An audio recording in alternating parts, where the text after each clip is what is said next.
Good morning.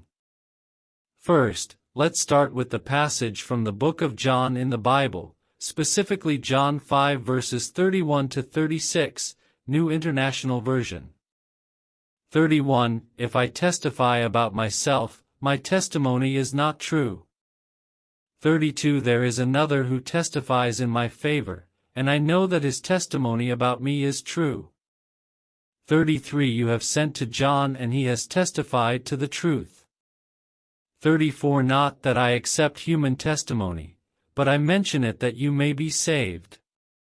35. John was a lamp that burned and gave light, and you chose for a time to enjoy his light.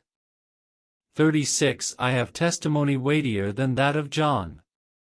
For the works that the Father has given me to finish, the very works that I am doing, testify that the Father has sent me. To expound on this passage, we should first understand the context. These verses are part of a larger discourse where Jesus is addressing the Jewish leaders who were criticizing him for healing on the Sabbath. Jesus begins to assert his divinity and equality with God, which they perceive as blasphemy. Now, let's break down the specific verses.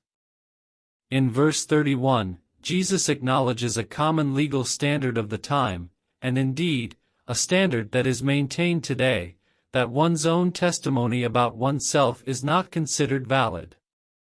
Jesus is showing an understanding of their laws and customs. In verse 32, Jesus talks about another who testifies in his favor. This can be understood as God the Father, whose works Jesus performs. This is a reference to his miracles, teachings, and ultimately his resurrection, which are proof of his divine authority. In verses 33 to 35, Jesus mentions John the Baptist. John the Baptist's role was to prepare the way for Jesus. He was seen as a prophet and many believed in his words. Jesus is essentially saying that even if the Jewish leaders valued John's testimony, Jesus has a greater testimony. Verse 36 then completes the argument. Jesus says that his works, the deeds he has been doing that are the will of the Father, bear witness about who he is. They validate his claims, and they are even greater proof than John the Baptist's testimony.